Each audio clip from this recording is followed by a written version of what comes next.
بسم اللہ الرحمن الرحیم الحمد للہ رب العالمین والصلاة والسلام علی رسول الکریم اما بعد۔ ناظرین کرام، السلام علیکم ورحمۃ اللہ وبرکاتہ۔ بزم رمضانیات جامعہ محمدیہ منصورہ مالیگاؤں میں آپ کا خیر مقدم ہے۔ آج کے پروگرام کا ہمارا موضوع ہے روزے کے تربیتی فوائد۔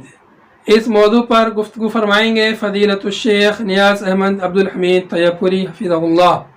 میں شیخ کا شکر گزار ہوں اور اللہ تعالیٰ سے دعا کرتا ہوں اللہ تعالیٰ شیخ کو صحت و تندرستی عطا فرمائے اور شیخ کے علم میں برکت عطا فرمائے۔ آئیے سماعت کرتے ہیں پروگرام کو۔ شهر رمضان الذي أنزل فيه القرآن هدى للناس وبينات من الهدى والفرقان فمن شهد منكم الشهر فليصمه۔ بسم اللہ الرحمن الرحیم، الحمد للہ والصلاة والسلام علی رسول اللہ وبعد۔ ناظرین، السلام علیکم ورحمۃ اللہ وبرکاتہ۔ میں اس نشست میں آپ حضرات کے سامنے روزے کے تربیتی فوائد پیش کروں گا۔ روزہ کے اسرار میں سے چند تربیتی باتیں آپ حضرات کے سامنے پیش کی جا رہی ہیں۔ ان کو قرآن اور حدیث سے مستنبط کیا گیا ہے۔ یہ بہت اہمیت کے حامل ہیں۔ روزہ اسلام کا تیسرا اہم رکن ہے اور اس کے ہمہ جہت فائدے ہیں۔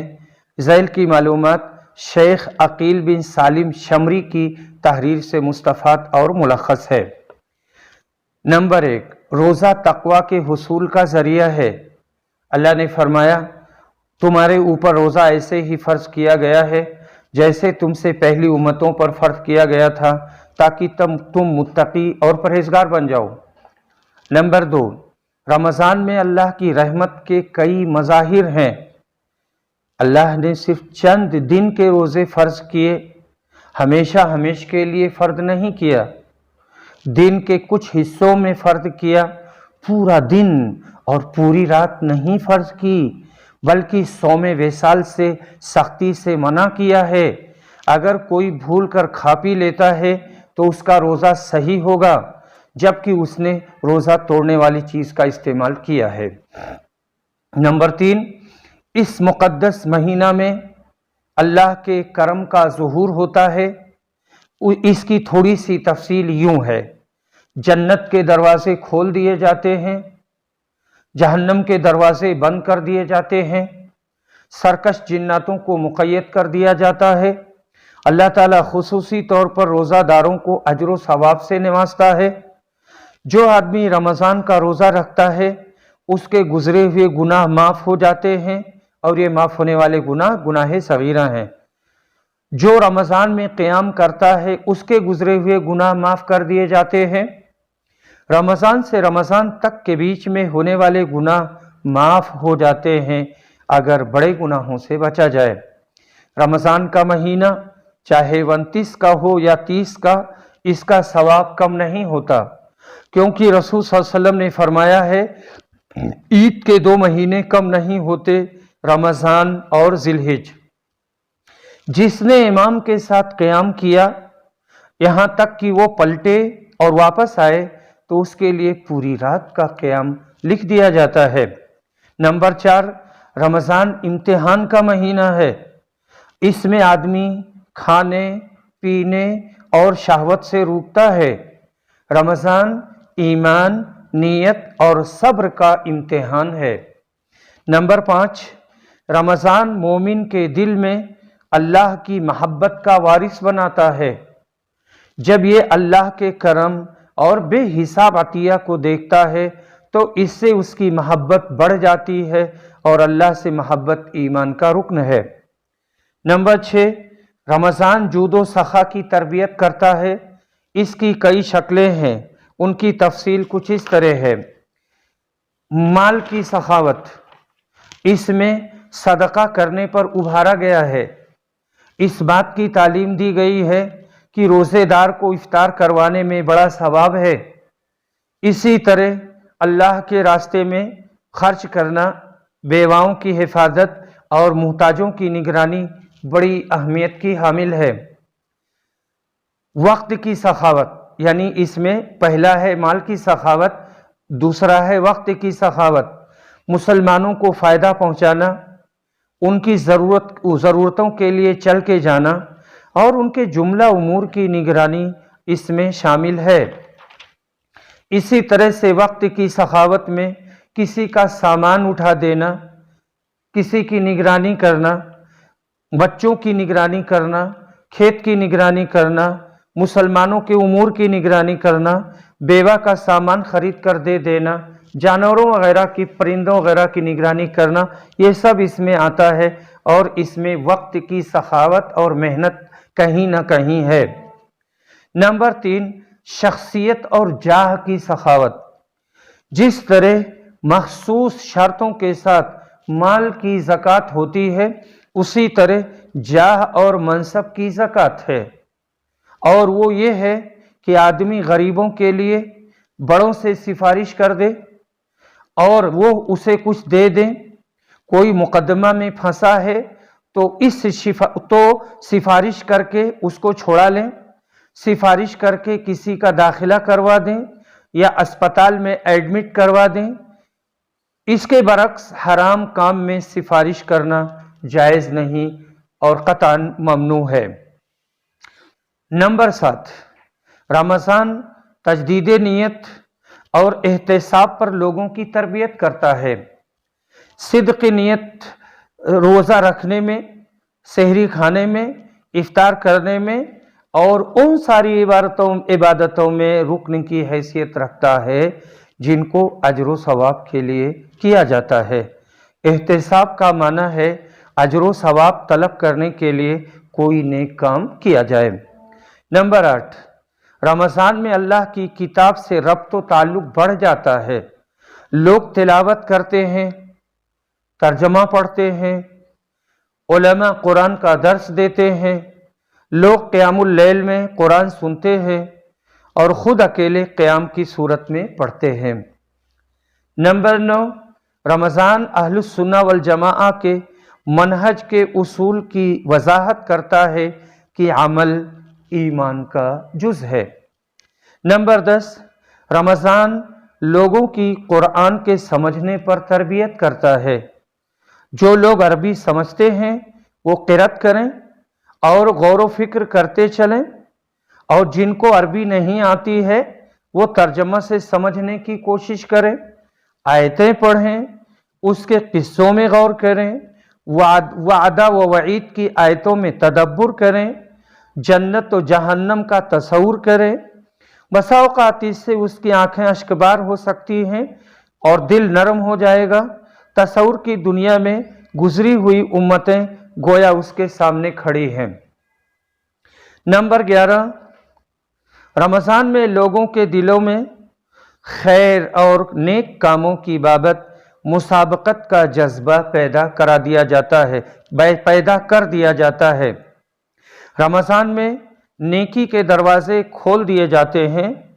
مالدار لوگ مال کے ذریعہ، علماء اپنے علم اور فتووں کے ذریعہ، اور باقی سارے لوگ اپنی عبادت، تلاوت، قرآن، قیام اور صیام میں مسابقت کرتے ہیں اور ہر ایک دوسرے سے آگے بڑھنے کی کوشش کرتے ہیں، لیکن ریاکاری کے طور پر نہیں۔